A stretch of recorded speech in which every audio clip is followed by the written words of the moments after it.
तो नमस्कार दोस्तों, मैं हूं बजरंगी लाल। आप देख रहे हैं बजरंगी लाल यूपीपीसीएल यूट्यूब चैनल।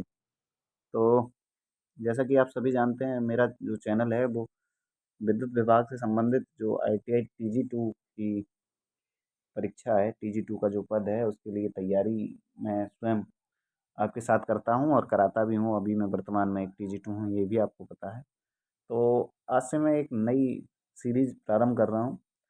एक्चुअली में क्या था कि मेरी T20 क्लास थी और भी क्लासें थीं, उसमें टाइप करना रहता था तो इतना टाइम मिल नहीं पाता है जॉब के बाद। अभी क्या है कि ये नई आज बुक मंगाई है और इसको अब हम जल्दी से जल्दी हल करने का प्रयास करेंगे। इसमें पीडीएफ के माध्यम से मैं क्लासेस लेके आऊँगा और आप तक ये क्लासेस पहुँचाऊँगा।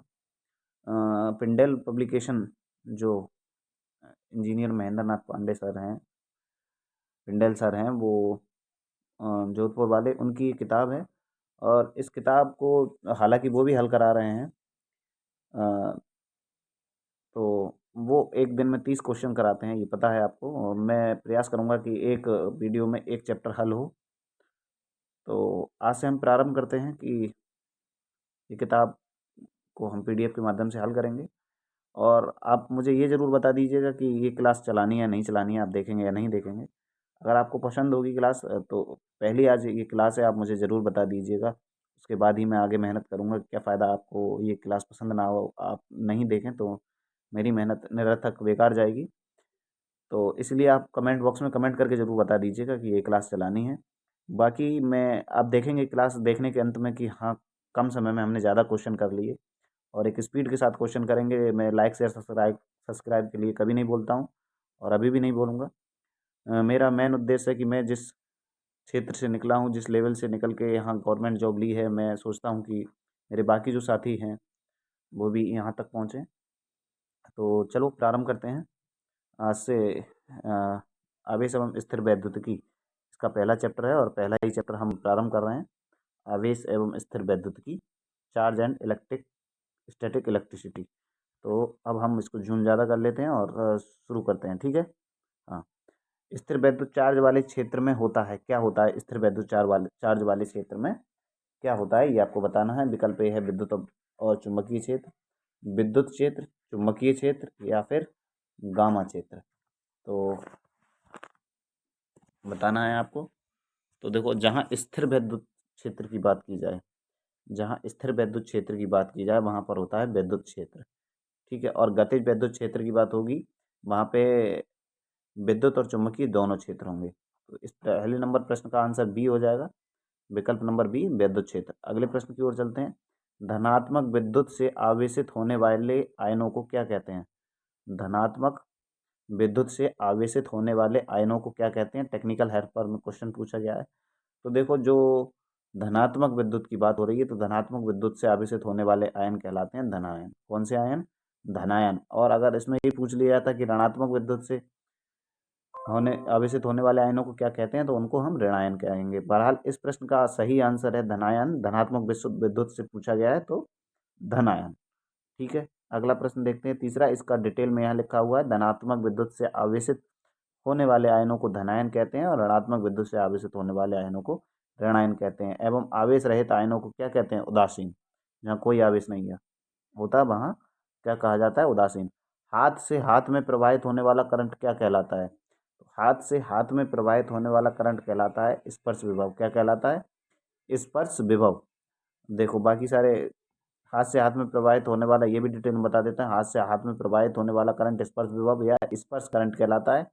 ये स्थैतिक आवेश को स्थानांतरित नहीं करता। चौथा प्रश्न है, किसी आवेशित पिंड को निम्नलिखित में से किस माध्यम से आवेशित नहीं किया जा सकता? मतलब यूपीपीसीएल आरबीएनएल टीजी 2 में पूछा गया है, यूपी आरबीएनएल टीजी 2 में। तो कोई जो चार्ज गोला है या पिंड है उसको हम निम्नलिखित में से किस माध्यम से, चार्ज नहीं अनावेशित, मतलब डिस्चार्ज है, उस पर कोई भी चार्ज नहीं है तो उसको हम आवेशित, इनमें से कौन सी ऐसी विधि है जिसके द्वारा उसे आवेशित नहीं किया जा सकता? देखो, संवाहन, घर्षण और प्रेषण, प्रेरण, इन तीनों विधियों से हम उसको चार्ज कर सकते हैं, परंतु उसको अपने अक्ष पर घूर्णन करके, उसको उसके अक्ष पर घूर्णन करके हम चार्ज नहीं कर सकते। तो इस प्रश्न का जो सही आंसर हो जाएगा वो हो जाएगा ऑप्शन डी। वीडियो के अंत में आप भी बताना कि कितने प्रश्न आपके आंसर बताने से पहले सही थे, क्योंकि मैं इसमें आंसर छुपा ले रहा हूँ, उसके बाद ही तो आंसर बता रहा हूँ। तो आप ये जरूर कैलकुलेट करते रहिएगा कि हमारे इतने क्वेश्चन सही हुए हैं, और वीडियो के कमेंट बॉक्स में कमेंट करके जरूर बताइएगा। यूपीपीसीएल TG2 2016 अक्टूबर में पूछा गया था ये। धातु चालक में विद्युत धारा का प्रवाह निम्नलिखित के प्रवाह के कारण होता है। तो हमेशा ध्यान रखिए, धातु में जो विद्युत का प्रवाह होता है वो इलेक्ट्रॉन के कारण होता है। किसके कारण होता है? इलेक्ट्रॉन के कारण। 5 नंबर प्रश्न का ए ऑप्शन सही होगा। अगला देखते हैं। अगला है बिजली की गति, मतलब विद्युत धारा की जो गति होती है वो कितनी होती है? विद्युत धारा की गति, ये ध्यान रखिए आप, 3 × 10⁸ मीटर प्रति सेकंड होती है। मीटर प्रति सेकंड। प्रकाश की निर्वात में चाल भी इतनी ही होती है। बात करें तो प्रकाश की जो निर्वात में चाल होती है वो भी इतनी ही होती है। ठीक है, 3 × 10⁸ मीटर प्रति सेकंड। अब देखो यहाँ पर ये कन्फ्यूजन के लिए दिया है और मैक्सिमम बच्चे यही लगा के आएंगे। 3 ये होता है 3 × 10⁸ मीटर प्रति सेकंड, लेकिन इसमें तो 0.8 दे दिया गया है, इसकी वजह से ये ऑप्शन गलत है हमारा। बाकी इसका जो सही विकल्प होगा वो होगा 2.8 × 10⁸ मीटर प्रति सेकंड। तो इसको याद कर लीजिएगा। बाकी इसकी डिटेल हम पढ़ लेते हैं। देखो, विद्युत की गति प्रकाश के वेग के समान होती है, अर्थात विद्युत की गति 3 × 10⁸ मीटर प्रति सेकंड या 1.86 × 10⁵ मील प्रति सेकंड, ठीक है, होती है। अब 6 क्वेश्चन हो गए हमारे। 7 नंबर प्रश्न की ओर चलते हैं। 7 नंबर प्रश्न है, कंडक्टर में करंट क्या तय करता है? कोई चालक है, उसमें करंट तय कौन करता है, मतलब करंट बहेगा या नहीं बहेगा, इसके बारे में हमें कौन बताता है? तो इसके बारे में इलेक्ट्रॉनों का प्रवाह। क्या? इलेक्ट्रॉनों का प्रवाह। तो ये जो प्रश्न था 7 नंबर, इसका आंसर सी सही हो जाएगा। अब 8 नंबर प्रश्न की ओर चलते हैं। मशीनरी से स्थैतिक बिजली को हटाने का सर्वोत्तम तरीका क्या है? मतलब कोई मशीन है, उससे हमको स्टैटिक जो इलेक्ट्रिसिटी है उसको हटाने का सर्वोत्तम तरीका क्या है, ये पूछा है। तो ये फ्रेमवर्क को ग्राउंड करना, ग्राउंडिंग को हटाना। भाई हमको उसको ग्राउंड करना होता है, ना कि ग्राउंडिंग को हटाना। तो इसमें जो सही आंसर होगा वो होगा फ्रेमवर्क, मतलब उसका जो फ्रेम है उसको हमको क्या कर देना है? ग्राउंडिंग कर देना। तो विकल्प नंबर 1 सही हो जाएगा। अब है 9 नंबर प्रश्न। विद्युत धारा किसी परपथ में विद्युत आवेश का प्रवाह होता है, निम्नलिखित कथनों का संदर्भ लें और सही विकल्प का चयन करें। ठीक है, आवेश ऋणात्मक रूप से आवेशित इलेक्ट्रॉन हो सकते हैं। इलेक्ट्रॉन हमेशा ऋणात्मक रूप से ही आवेशित होते हैं। फिर उन्होंने दूसरे में कहा है कि जिसमें प्रोटॉन और धनात्मक आयन होते हैं। जो प्रोटॉन होते हैं वो धनात्मक आयन होते हैं, इसीलिए दोनों विकल्प सही हो जाएंगे। ठीक है, ए और बी दोनों सत्य हैं। विकल्प नंबर बी इस प्रश्न का सही आंसर है। 1 सेकंड के लिए प्रवाहित 1 एम्पियर धारा को कहा जाता है। देखो हम जानते हैं Q बराबर होता है I × T। ये कह रहे हैं 1 सेकंड के लिए प्रवाहित 1 एम्पियर धारा। देखो धारा का मान भी 1 एम्पियर हो गया और टी का मान भी 1 एम्पियर होगा। तो इसको हम क्या कहते हैं? इसको कहते हैं कूलाम। क्या कहते हैं? कूलाम। Q = I T होता है। तो विकल्प नंबर 1 इस प्रश्न का सही आंसर हो जाएगा। अब हम चलते हैं 11 नंबर प्रश्न पर। यहाँ पर इन्होंने पूछा है Q की मात्रा ज्ञात जानने का सूत्र क्या है। हमने बताया Q = I T। दो सूत्र होते हैं। Q चार्ज, आवेश को ज्ञात करने के लिए, जहाँ Q क्या है? आवेश है, I धारा है, T समय है। दूसरा सूत्र होता है Q से रिलेटेड, Q = Ne, जहाँ N इलेक्ट्रॉनों की संख्या और E इलेक्ट्रॉन पर जो एक इलेक्ट्रॉन पर आवेश होता है वो। ठीक है, यहाँ इन्होंने सूत्र पूछा है कि विद्युत का मात्रा जानने के लिए सूत्र कौन सा है। तो देखो Q = I T होता है, ना कि I/T। ये अपॉन लगा दिया है, मतलब बटे में। ये देखो धारा का स्क्वायर, स्क्वायर से तो कोई संबंध होता ही नहीं है Q वाले सूत्र में। और देखो वोल्ट बटे धारा गुणा समय, ये भी नहीं है। तो विकल्प नंबर सी सही होगा। Q = I की जगह I धारा आ गया और T की जगह समय, बस बीच में मल्टीप्लिकेशन का चार्ज साइन, जहाँ कोई साइन नहीं होता है वहाँ मल्टीप्लिकेशन का साइन मान लेते हैं हम। तो अब चलते हैं 1 सेकंड में, 1 मिनट में 10 एम्पियर का करंट प्रवाहित करने वाले एक सर्किट से होकर कितने कूलाम का चार्ज प्रवाहित होगा। ठीक है, तो ये जान लेते हैं। देखो कितना चार्ज प्रवाहित होगा। यहाँ पर हम Q = I T से सूत्र से इसको हल करेंगे। Q = I T से, तो देखो Q हमसे पूछा है इन्होंने, I की जगह पे दिया है 10 एम्पियर, तो मैंने इसमें 10 रख दिया, गुणा T की जगह पे 1 मिनट दिया है, जबकि T हम सेकंड में लेते हैं। 1 मिनट में कितने सेकंड हो गए? 60। तो 60 की गुणा जब 10 से करेंगे तो कितना आ जाएगा? 600। 600 क्या? एम्पियर सेकंड या फिर कूलाम। देखो 600, इसमें कोई एक भी आंसर नहीं है, इतने से ही हमारा आंसर निकल जाता कि 600। विकल्प नंबर ई इस प्रश्न का सही आंसर होगा। अब देखो, अब चलते हैं 13 नंबर प्रश्न पर। विद्युत आवेश की इकाई क्या है? विद्युत आवेश की एसआई मात्रक क्या है? हम सभी जानते हैं विद्युत आवेश का जो एसआई मात्रक होता है वो होता है कूलाम। क्या होता है? कूलाम। कमेंट बॉक्स में जरूर लिख के बताइए कि आपके कितने क्वेश्चन सही गए। हाँ, तो अगले प्रश्न पर चलते हैं। आवेश की वह सबसे छोटी मात्रा जिसका अस्तित्व है वह द्वारा प्रवाहित होता है। आवेश की सबसे छोटी मात्रा होती है इलेक्ट्रॉन। अगर पूछता कि पदार्थ का सबसे छोटी मात्रा, तब हम वहाँ परमाणु लगाते, लेकिन परमाणु से भी छोटे होते हैं इलेक्ट्रॉन, फिर प्रोटॉन, फिर न्यूट्रॉन। ये तीनों क्या है? परमाणु के कण हैं। इलेक्ट्रॉन, प्रोटॉन, न्यूट्रॉन में सबसे छोटा पूछा जाए तो क्या होता है? इलेक्ट्रॉन। ठीक है। हाँ, तो इस प्रश्न का सी आंसर सही होगा। अब 15 नंबर प्रश्न पर चलते हैं। 1 एम्पियर घंटा, 1 एम्पियर घंटा निम्नलिखित में से किसके बराबर है? देखो, 1 एम्पियर घंटा, घंटा मतलब कितने? 60 मिनट, और 60 प्रत्येक मिनट में कितने सेकंड? 60 सेकंड। तो 60 × 60 कितना होगा? 3600। क्या होगा? 3600। 3600 क्या? कूलाम। ठीक है, ना कि 3600 मिनट। ये 600 कूलाम है, ये 6000 है। तो विकल्प नंबर डी इस प्रश्न का सही आंसर होगा। 16 नंबर प्रश्न पर चलते हैं हम। ठीक है, एक तरह से ये रिवीजन भी है। अगर आप पिंडल सर की क्लास देख रहे हैं तो उसके बाद आपको रिवीजन करना है, तो मैं इतनी तेज कराऊंगा कि रिवीजन आपका हो ही जाएगा बढ़िया से एकदम। और दूसरा है कि मतलब डिटेल में, बहुत ज़्यादा डिटेल में अगर आपको इन क्वेश्चंस को देखना है तो पिंडल सर की क्लास आप जाके देख सकते हैं।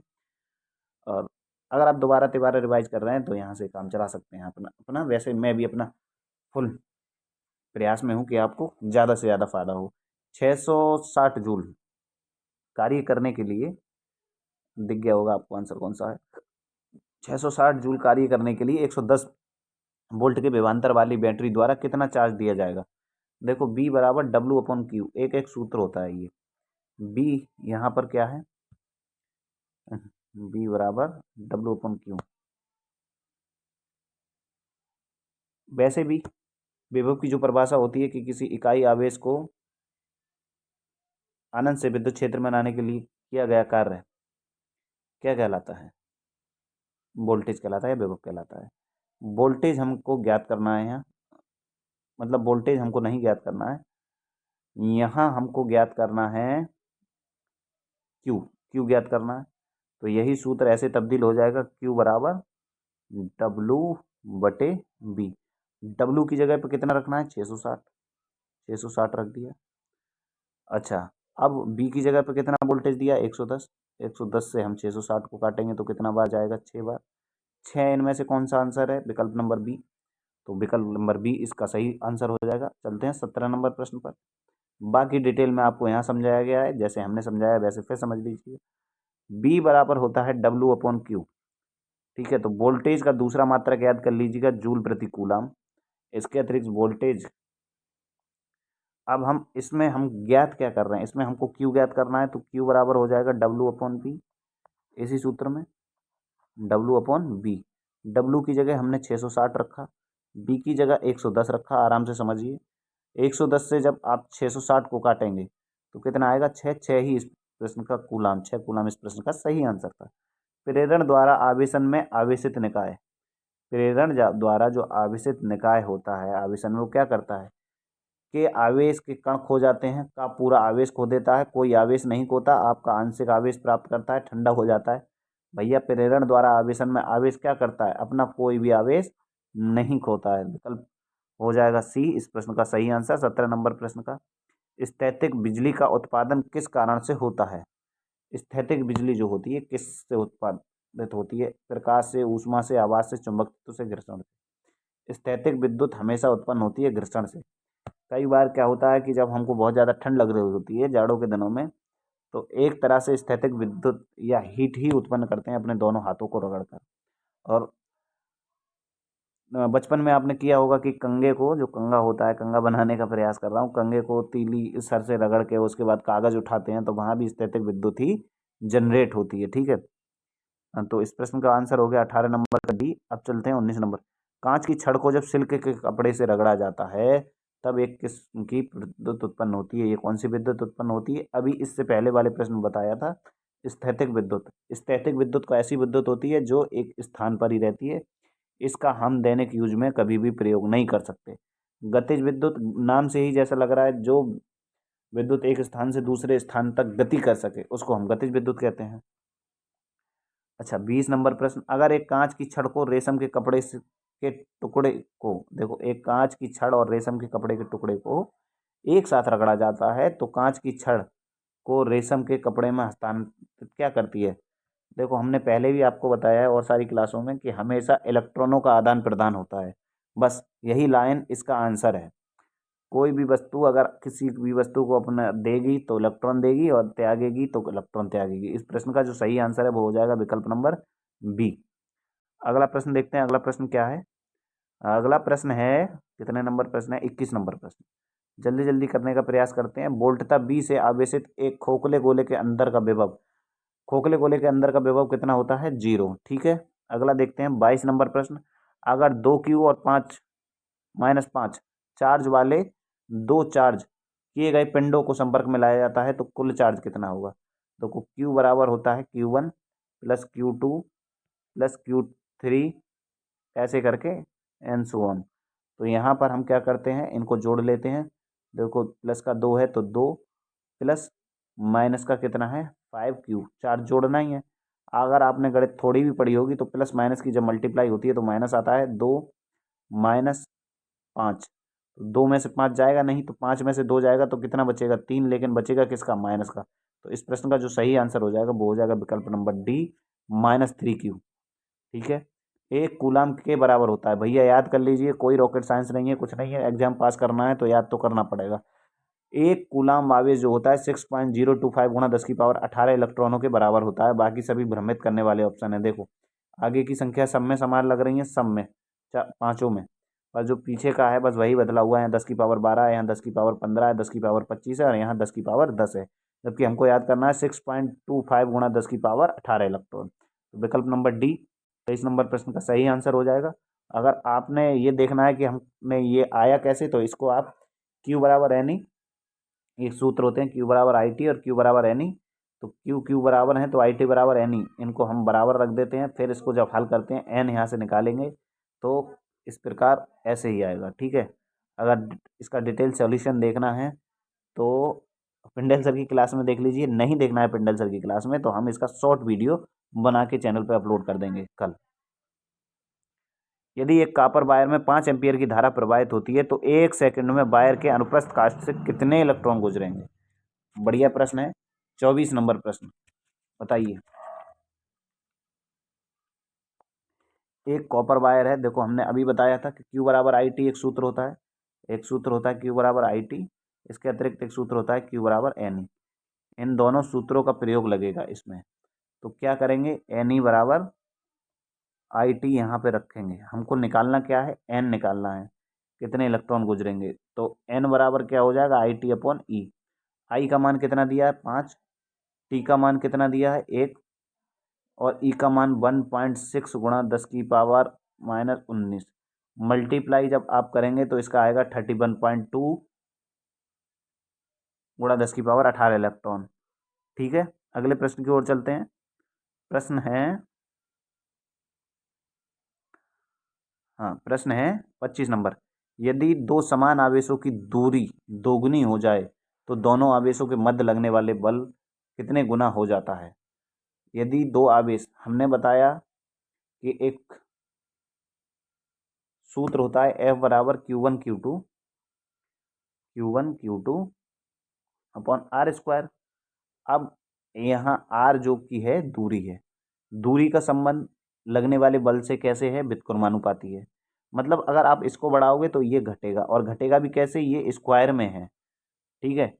तो हमने क्या किया, इसमें दोगुनी कर दी दूरी। जब दोगुनी कर दोगे, दोगुनी मतलब 2 दूनी 4, 1/4 गुनी, ये समझिए। मतलब उन्होंने क्या किया है, दूरी को दोगुना किया है। क्या किया है, दोगुना किया है। तो उसका जो प्रभाव पड़ेगा वो क्या पड़ेगा, एफ प्रोपोर्शनल हो जाएगा 1/4। तो इसको हम कहेंगे 4 गुना बढ़ जाएगी, 2 गुना बढ़ जाएगी, नहीं 2 गुना घटेगी, ये 4 गुना घट जाएगी। क्या होगा, 4 गुना घट जाएगी, या फिर यूँ कहिए कि 1/4 हो जाएगी। ठीक। इस प्रश्न का आंसर ऑप्शन नंबर डी सही हो गया। विद्युत आवेशों के बीच बल हेतु कूलाम का नियम किसके नियम के समान है। अभी ये जो हमने सूत्र बताया था F बराबर Q1 Q2 upon are square, ये किसके नियम के समान है, तो ये है न्यूटन के गति के नियम के अनुसार, या ऊर्जा संरक्षण के नियम के अनुसार, गॉस की प्रमेय के अनुसार, या न्यूटन के गुरुत्वाकर्षण के नियम के अनुसार। न्यूटन का गुरुत्वाकर्षण का एक नियम है, G बराबर m1m2/r², ऐसे है, सेम उसी की तरह है। तो ये न्यूटन के गुरुत्वाकर्षण के नियम के अनुसार है। 27 नंबर प्रश्न देखो, हमने बताया G बराबर m1m2/r²। यहाँ पे ये डिटेल आपको याद करने योग्य है, आप इसको याद कर लीजिएगा, ठीक है। अगले प्रश्न पर चलते हैं। एक बिंदु आवेश के विद्युत क्षेत्र में एक बिंदु पर विद्युत क्षेत्र की गणना उपयोग करके भी की जा सकती है। विद्युत क्षेत्र में मतलब आवेश की गणना किससे की जाती है? विद्युत क्षेत्र की गणना किससे की जाती है? तो विद्युत क्षेत्र की जो गणना की जाती है वो कूलाम के नियम से की जाती है। किससे की जाती है? कूलाम के नियम से। 27 नंबर प्रश्न हो गया है। पॉइंट चार्ज की वजह से किसी इलेक्ट्रिक फील्ड की तीव्रता इकाई आवेश पर उत्पन्न बल है। इलेक्ट्रिक क्षेत्र की जो तीव्रता का सूत्र होता है वो होता है E बराबर F/Q। इसका मात्रक है न्यूटन पर कूलाम। अब अगले प्रश्न पर चलते हैं। प्रश्न है 28 नंबर प्रश्न। जब कोई विद्युत आवेश एक बल का अनुभव करता है तो ये एक होता है, क्या होता है? जब हम कोई विद्युत आवेश किसी बल का अनुभव करता है तो वह कहाँ करता है? एक विद्युत क्षेत्र में करता है। किसमें करता है? विद्युत क्षेत्र में। 28 नंबर प्रश्न का ए नंबर आंसर सही हो जाएगा। कूलाम बल तथा गुरुत्वाकर्षण बल समान का पालन करते हैं। किसका पालन करते हैं? बल समान का पालन करते हैं। ओम के नियम का, एम्पियर के नियम का, व्युत्क्रम वर्ग के नियम का, या फिर किरचॉफ के नियम का। तो ये क्या है? ये व्युत्क्रम वर्ग के नियम का पालन करते हैं। किसका? व्युत्क्रम वर्ग के नियम के अनुसार, ठीक है। विकल्प नंबर डी इस प्रश्न का सही आंसर हो जाएगा। 30 नंबर प्रश्न है। आवेशों के मध्य आकर्षण या प्रतिआकर्षण का बल किस पर निर्भर करता है? हमने बताया, देखो ये होता है F बराबर Q1Q2/r²। किस किस पर निर्भर करता है? दोनों आवेशों पर और उनके बीच की दूरी पर। आवेशों के गुणन पर तो निर्भर करता है, आवेशों के मध्य की दूरी पर निर्भर करता है। आवेशित पदार्थों पर निर्भर नहीं करता, ना ही तापमान पर निर्भर करता है। तो विकल्प नंबर ई इस प्रश्न का सही आंसर हो जाएगा। आवेशों के गुणन और आवेशों के मध्य दूरी पर निर्भर करता है। 30 नंबर प्रश्न हमारा सही हो गया है। 30 प्रश्न और बचे हैं, बस क्लास समाप्त। वायु और द्विविद्युत नियतांक के माध्यम में दो छोटे बिंदु आवेशों के बीच बल का अनुपात कितना होता है? तो ये आप बस डायरेक्टली याद कर लीजिएगा, ये होता है K/1। कितना होता है? K/1। ज़्यादा साइंटिस्ट बनने का प्रयास ना करिए, आपको सिर्फ नौकरी लेनी है, PhD नहीं करनी है, ना ही रिसर्च करनी है। मेरी बात समझ रहे हैं? हाँ, तो कुछ क्वेश्चन ऐसे होंगे जिनके सिर्फ और सिर्फ आपको आंसर याद करने पड़ेंगे, ताकि वो प्रश्न अगर एग्जाम में आए तो हम कर दें, छूटे नहीं हमसे। हाँ, तो अगले प्रश्न पर चलते हैं। अगला प्रश्न देखते हैं। अगला प्रश्न क्या है? अगला प्रश्न है 32 नंबर। यदि दो आवेशित कणों के बीच की दूरी घटाकर मूल दूरी से आधी कर दी जाए और उनके बीच का बल कितना हो जाएगा? फिर वही बात, ये जो दूरी थी हमने बताया कि ये होता है Q1Q2/r²। मतलब अभी हमने मान के चलो दो दूरी ली, अब उसको जब एक कर देंगे तो बल कितने गुना हो जाएगा? दूरी को कितना कर दिया? दूरी आधी कर दी। अब हम एक प्रकार से बढ़िया से समझाते हैं आपको। देखो F बराबर होता है Q1Q2/r²। ठीक है। हमने पहले पहले मान लेते हैं, हम इसको एक मान लेते हैं, इसको भी एक, इसको भी एक, इसको एक। तो एक का स्क्वायर एक ही होगा, तो मान कितना आएगा F का? देखो 1/1 बराबर 1। अब हमने क्या किया है? दूरी आधी कर दी, मतलब इसको भी एक रहने दिया, आवेश को फिर एक रहने दिया। आवेश वन पहला था या दूसरा था, उसको हमने एक ही रहने दिया, लेकिन दूरी को आधा करना मतलब पहले एक थी, अब 1/2 कर दी। तो ये क्या हो जाएगा? देखो 1 और 1 की गुणा 1 ही होगी, यहाँ पे हम करके दिखा रहे हैं। लेकिन 1/2 मतलब 2 का स्क्वायर कितना हो जाएगा? 4 हो जाएगा। 1/4 यहाँ पे आ जाएगा। आपने अगर मैथमेटिक्स थोड़ी सी भी ठीक से पढ़ी है तो जो नीचे बटे में चीज़ें होती हैं वो एकदम से कहाँ आ जाती हैं? ऊपर आ जाती हैं। तो अब कितना हो गया बल? 4। मतलब पहले कितना आ रहा था? पहले F का मान आ रहा था 1, अब कितना आ रहा है? अब आ रहा है 4। ठीक है। तो कितने गुना हो गया? 4 गुना हो गया। पहले की अपेक्षा कितने गुना हो गया? 4 गुना हो गया। अगर पूछा जाए कितना बढ़ गया तो 3 गुना बढ़ा है। लेकिन पूछा है कितना हो गया, कितना हो जाएगा पहले की अपेक्षा? 4 गुना। जहाँ पहले 1 था, अब वहाँ कितना हो गया? 4। ठीक है। ये बिल्कुल बढ़िया से डिटेल में यहाँ समझा दिया गया है। निम्नलिखित बलों में कौन सा बल सबसे अधिक कमजोर बल है? सबसे कमजोर बल की बात करी जा रही है, तो सबसे कमजोर बल कौन सा होता है? सबसे कमजोर बल होता है गुरुत्वाकर्षण बल। लेकिन ध्यान रखिए, गुरुत्वाकर्षण बल सबसे कमजोर बल तो होता है, परंतु अनंत दूरी के लिए लगता है। ब्रह्मांड का सबसे कमजोर बल होता है गुरुत्वाकर्षण बल, परंतु अनंत दूरी के लिए लगता है। और सबसे प्रबल बल की बात करी जाए तो कौन सा बल होता है, बताइए। ये आपको कमेंट करके बताना है कि सबसे प्रबल बल होता है कौन सा होता है। 34 नंबर प्रश्न है, निम्नलिखित में से किसके लिए गॉस का नियम लागू होता है। गॉस का नियम किन किन के लिए, देखो गॉस का नियम पॉइंट चार्ज के लिए भी लागू होता है, अनंत लाइन चार्ज के लिए भी लागू होता है, चार्ज की अनंत सीट के लिए भी लागू होता है, समान रूप से गोलाकार सेल्स के लिए लागू होता है, इन सब पर लागू होता है। ठीक है, अब देखो अगले प्रश्न में पूछा गया है 35 नंबर प्रश्न। अगर आपने इलेक्ट्रीशियन का ई भी पढ़ा है तो इस प्रश्न का आंसर आराम से दे देंगे। अगर ये गलत हो गया तो तैयारी छोड़ दो। एक इलेक्ट्रॉन वोल्ट निम्नलिखित में से किसके बराबर है। एक इलेक्ट्रॉन वोल्ट ठीक इलेक्ट्रॉन पर आवेश के ही बराबर है। एक इलेक्ट्रॉन पर कितना आवेश होता है, 1.602 इंटू 10⁻−19। ठीक है, तो विकल्प नंबर सी 35 नंबर का आंसर सही हो जाएगा। अब चलते हैं 36 नंबर प्रश्न की ओर। निम्नलिखित में से कौन सा विकिरण विद्युत क्षेत्र द्वारा प्रतिस्थापित किया जा सकता है। कौन सा विकिरण विद्युत क्षेत्र द्वारा प्रतिस्थापित किया जा सकता है, तो ये किया जा सकता है अल्फा कण। कौन से कण, अल्फा कण। 37 नंबर प्रश्न देखते हैं। क्योंकि अल्फा पॉजिटिव चार्ज होता है जो इलेक्ट्रॉन को अपनी ओर आकर्षित करता है। क्यों किया जा सकता है, ये भी देख लो। अल्फा कण पॉजिटिव चार्ज होते हैं जबकि इलेक्ट्रॉन नकारात्मक होते हैं। इलेक्ट्रॉनों को ये क्या करता है, अपनी ओर आकर्षित करता है। नियम पढ़ा होगा ना, दो विसमान चार्ज एक दूसरे को आकर्षित जबकि समान चार्ज एक दूसरे को प्रति आकर्षित करते हैं। एक डाई इलेक्ट्रिक माध्यम में विद्युत प्रवाह घनत्व और अनुरूप विद्युत क्षेत्र की सामर्थ्य के बीच अनुपात को क्या कहा जाता है। देखो कितनी हिंदी लिखी गई है।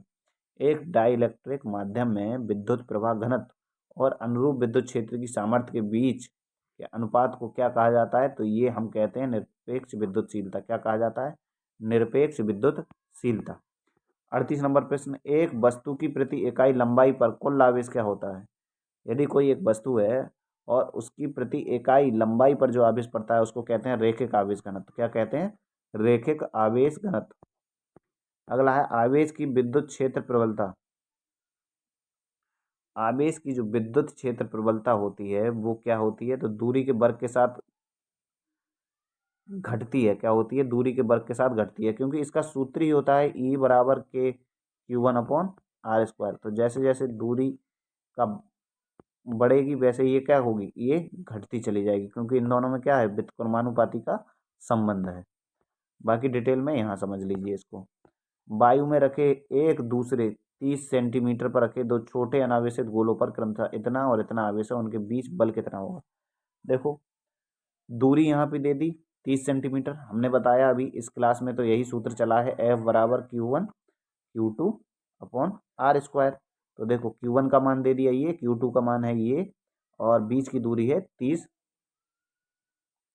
बीच की दूरी क्या है, 30 सेंटीमीटर। तो मल्टीप्लाई वगैरह जब करेंगे तो इसका आंसर कितना आएगा, इसका आंसर आएगा विकल्प नंबर ए 6×10⁻3। कितना आएगा, 6×10⁻3। ठीक है, अगले प्रश्न की ओर चलते हैं। 40 के बाद 41 नंबर प्रश्न देखते हैं। 41 नंबर प्रश्न क्या है। अच्छा, इस क्लास में कोई कमी रह गई हो तो वो आपको बता देना मुझे कमेंट करके, ताकि अगली क्लास में मैं इस कमी को दूर कर सकूं। एक समविभव पृष्ठ पर सभी बिंदु पर होते हैं। समविभव पृष्ठ ही उसका नाम होगा जिसके प्रत्येक बिंदु पर समान विभव होगा। क्या होगा, समान विभव। और इस क्वेश्चन में एक चीज आपने देखी कि हमने क्वेश्चन का आंसर नहीं छिपा पाए, इसलिए आपने आंसर देख के दे दिया होगा। अच्छी बात है, देख के दे दीजिए, कोई बात नहीं। तत्व के सबसे छोटे कण को क्या कहा जाता है। जब हम इलेक्ट्रॉन वाला क्वेश्चन करा रहे थे, आपने कहा कि सबसे हल्का कण है, तो उसमें हमने इलेक्ट्रॉन लगाया था, तभी इसका आंसर बता दिया था। तत्व के सबसे छोटे कण को क्या कहा जाता है। हमने कहा किसी तत्व का, किसी पदार्थ का सबसे छोटा कण होता है परमाणु। परमाणु के सबसे छोटे, परमाणु के 3 कण होते हैं, इलेक्ट्रॉन, प्रोटॉन और न्यूट्रॉन। ठीक है, तो 42 नंबर प्रश्न का आंसर ये हो गया। अब है किसी परमाणु के केंद्रक में होता है। हमने कई बहुत सारी बार बताया है। देखो ये है, अगर कोई परमाणु है और ये उसका केंद्रक है, तो इसके चारों ओर यहाँ पर इलेक्ट्रॉन चक्कर लगाते रहते हैं। केंद्र में क्या रहते हैं, प्रोटॉन और न्यूट्रॉन। बस इसमें देख लीजिएगा, जहाँ प्रोटॉन न्यूट्रॉन हो वहाँ तुरंत आंसर। देखो तो इसमें है प्रोटॉन और न्यूट्रॉन, विकल्प नंबर बी। 43 नंबर प्रश्न का विकल्प नंबर बी सही आंसर होगा। 44 नंबर प्रश्न देखिए, निम्नलिखित में से कौन सा एक परमाणु का सबसे हल्का कण है। हमने जब ये क्वेश्चन दूसरी बार रिपीट हो रहा है। परमाणु का सबसे हल्का कण कौन होता है? इलेक्ट्रॉन। इसके अतिरिक्त एक चीज देख लीजिएगा, यूपीआरबीएनएल TG2 नवंबर 2016 में ये क्वेश्चन पूछा गया था। तो ये क्वेश्चन अब अगर आपके एग्जाम में आ जाए तो छूटना नहीं चाहिए। एटॉमिक संरचना के अनुसार निम्नलिखित में से किसमें धनात्मक आवेश होता है? तो देखो, धनात्मक आवेश होता है प्रोटॉन में। अब किसमें कौन सा आवेश होता है ये समझा दें। तीन चीजें याद करिए परमाणु संरचना से संबंधित, प्रोटॉन, इलेक्ट्रॉन और न्यूट्रॉन। ठीक, प्रोटॉन पर धनावेश, न्यूट्रॉन पर ऋणावेश, वो सॉरी इलेक्ट्रॉन पर ऋणावेश, इलेक्ट्रॉन पर ऋणावेश। दोबारा बोल रहा हूँ, लिख सही रहा था, बोलने में गलती हो गई थी। प्रोटॉन पर धनावेश, इलेक्ट्रॉन पर ऋणावेश, न्यूट्रॉन पर कोई आवेश नहीं, इसीलिए इसको हम कह सकते हैं न्यूट्रॉन उदासीन। ठीक है, तो यहाँ पूछा है एटॉमिक संरचना के अनुसार किसमें धनावेश होता है, तो धनावेश हमने किस पे बताया? प्रोटॉन पर, और प्रोटॉन वाला सही आंसर होगा। 45 नंबर प्रश्न हो गया है, प्रश्न बचे हैं 15। ठीक है, अब चलते हैं हम 46 नंबर प्रश्न। किसी परमाणु का द्रव्यमान क्या माना जाता है? किसी परमाणु का द्रव्यमान माना जाता है सिर्फ न्यूट्रॉनों का भार, प्रोटॉन, न्यूट्रॉन एवं प्रोटॉन का भार, तीसरा है इलेक्ट्रॉनों का भार, और चौथा है इलेक्ट्रॉन और प्रोटॉन का भार। तो परमाणु का जो द्रव्यमान माना जाता है वह माना जाता है न्यूट्रॉन और प्रोटॉन का भार। क्या माना जाता है? न्यूट्रॉन और प्रोटॉन का भार। अब देखो 47 नंबर प्रश्न है, न्यूट्रॉन पर आवेश कौन सा होता है? हमने अभी तो बताया था इलेक्ट्रॉन, प्रोटॉन, न्यूट्रॉन के बारे में बताया। न्यूट्रॉन पर कोई आवेश नहीं होता, इसीलिए हम उसे उदासीन कहते हैं, या फिर जब कोई नहीं तो हम शून्य भी मान सकते हैं। प्रोटॉन को अन्य प्रोटॉन के निकट ले जाने पर क्या हो जाएगा? प्रोटॉन को अन्य प्रोटॉन के निकट जब ले जाओगे तो इनको याद करो, उसकी स्थैतिक ऊर्जा में क्या हो जाएगी? वृद्धि हो जाएगी। 48 नंबर प्रश्न का विकल्प नंबर बी सही आंसर होगा। वैद्युतीय उदासीन परमाणु के बारे में निम्नलिखित में से कौन सा सत्य है? उदासीन परमाणु के बारे में देखो, इसमें फोटोनों और इलेक्ट्रॉनों की संख्या बराबर होती है? नहीं। उदासीन वह होता है जिसमें इलेक्ट्रॉनों और प्रोटोनों की संख्या बराबर होती है। इलेक्ट्रॉन और प्रोटॉन की संख्या बराबर होती है। अगर उसमें प्रोटॉन अधिक होंगे तब वह धनावेशित कहलाएगा, और अगर उसमें इलेक्ट्रॉन अधिक होंगे तो वो ऋणावेशित कहलाएगा। यहाँ इन्होंने उदासीन पूछा है, उदासीन में धनावेश और ऋणावेश दोनों क्या होंगे? बराबर होंगे। 49 नंबर प्रश्न हो गया मेरा। अगला है 50 नंबर प्रश्न, द्रव में उत्पन्न स्थैतिक आवेश रहता है, कहाँ रहता है? द्रव में उत्पन्न जो स्थैतिक आवेश रहता है वो रहता है द्रव के ऊपरी पृष्ठ पर। कहाँ रहता है? द्रव के ऊपरी पृष्ठ पर। 51 नंबर प्रश्न है, निम्नलिखित में से निम्न में किसमें इलेक्ट्रॉन की अधिकता होती है? इलेक्ट्रॉन की अधिकता किसमें पाई जाती है? अणु में, परमाणु में, ऋणात्मक चार्ज बॉडी में, धनात्मक चार्ज बॉडी में? धनात्मक चार्ज बॉडी में नहीं, धनात्मक चार्ज बॉडी में तो प्रोटॉनों की अधिकता पाई जाएगी। इलेक्ट्रॉन की अधिकता होती है ऋणात्मक चार्ज बॉडी में। किसमें? ऋणात्मक चार्ज बॉडी में, क्योंकि इलेक्ट्रॉन खुद ऋणात्मक होता है। अच्छा, अब चलते हैं कितने नंबर प्रश्न पर? 52 नंबर प्रश्न पर। एक इलेक्ट्रॉन का चार्ज, दोबारा पूछा गया है वही प्रश्न। हमने बताया एक इलेक्ट्रॉन पर चार्ज कितना होता है? 1.602 गुणा 10⁻⁻19 कूलम। तो 52 नंबर प्रश्न का जो विकल्प ई होगा वो सही होगा। निम्नलिखित में से कौन सा विकल्प परमाणु का केंद्रीय भाग है? इन्होंने कहा केंद्रीय भाग। परमाणु के केंद्रीय भाग को नए नाम से जानते हैं, नाभिक जिसको कहते हैं। नाभिक में ही न्यूट्रॉन और प्रोटॉन स्थायी रहते हैं। तो अब इलेक्ट्रॉन के बारे में निम्नलिखित में से कौन सा कथन गलत है? इन्होंने पूछा है यहाँ पर, गलत बताइए। ये सभी परमाणु का एक मूल घटक है। 54 नंबर में जो आंसर है, ये सभी परमाणु का मूल घटक है। हाँ, सही बात है। इन्होंने पूछा है गलत क्या है? ये एक नकारात्मक चार्ज किया गया कण है। भैया नकारात्मक चार्ज किया गया कण है ऐसे मान लीजिए, या फिर नकारात्मक चार्ज इसके पास होता है। इलेक्ट्रॉन का द्रव्यमान न्यूट्रॉन के द्रव्यमान के बराबर होता है? नहीं। कितना होता है ये आप कमेंट करके बताएंगे। बराबर नहीं होता है, इन्होंने गलत ही पूछा है। गलत क्या है? तो इस प्रश्न का जो सही आंसर होगा वो होगा विकल्प नंबर सी। ये कह रहा है ये कैथोड किरण का एक घटक है। हाँ, इसका भी घटक है। इन्होंने कहा है इलेक्ट्रॉन का द्रव्यमान न्यूट्रॉन के द्रव्यमान के बराबर होता है।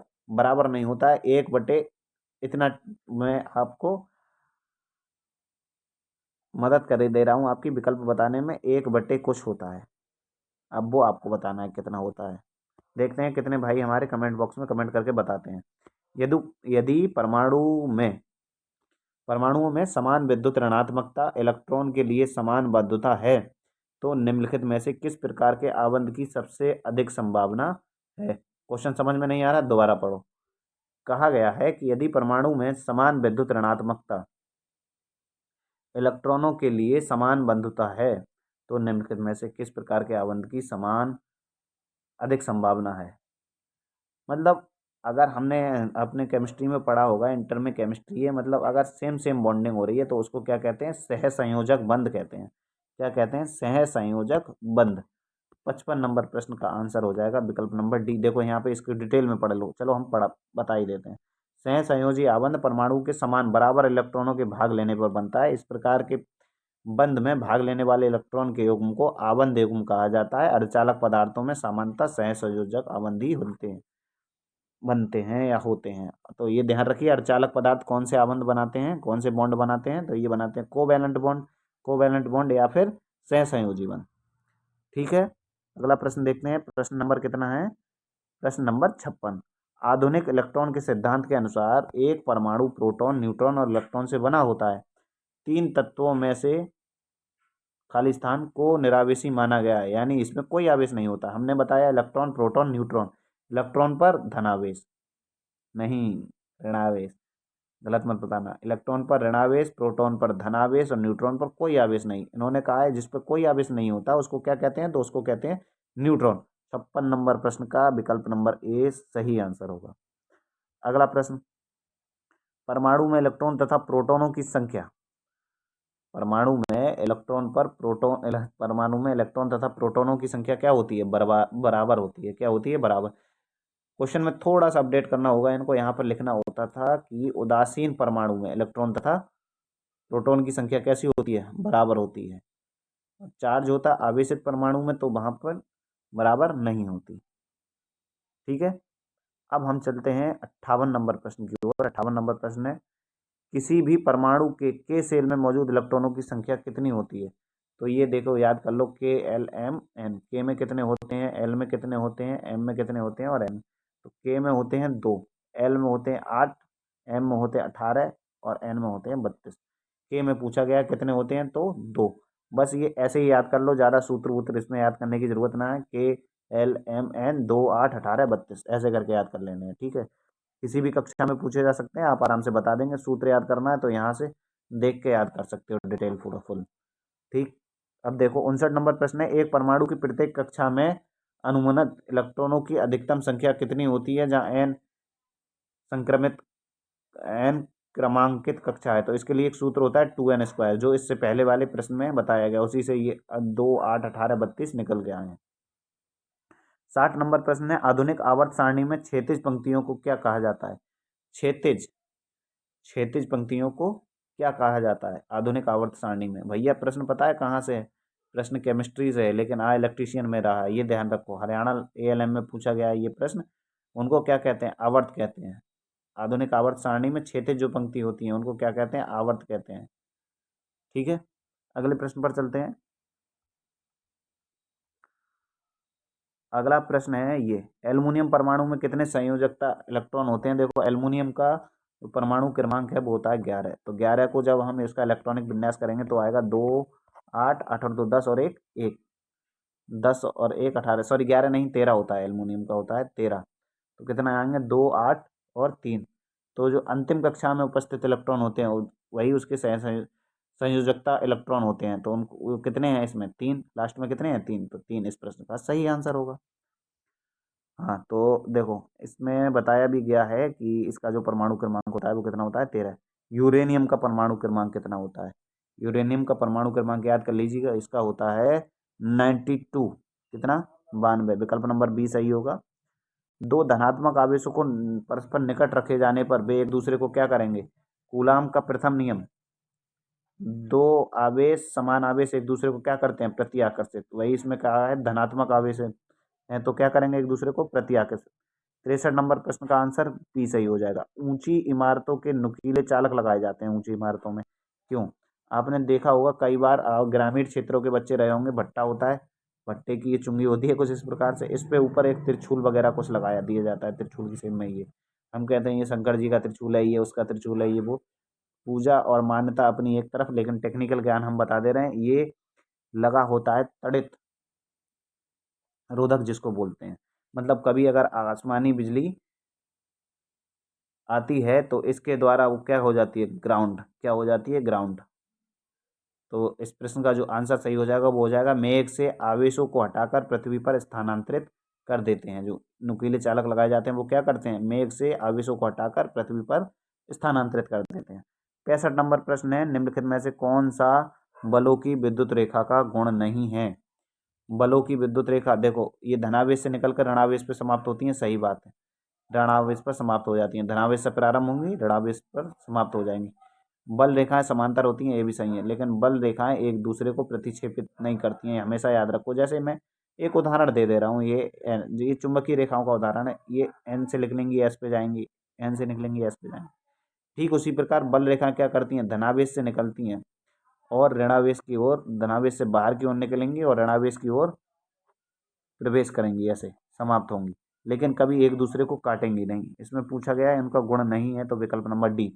देखो भाई, क्लास हो गई है समाप्त, 60 प्रश्न एक क्लास में कंप्लीट हो गए हैं। अब आपको कमेंट करके ये बताना है कि ये क्लास कंटिन्यू रखनी है या नहीं रखनी है, आपको कैसी लग रही है क्लास, मुझे कमेंट करके ज़रूर बताना भाई।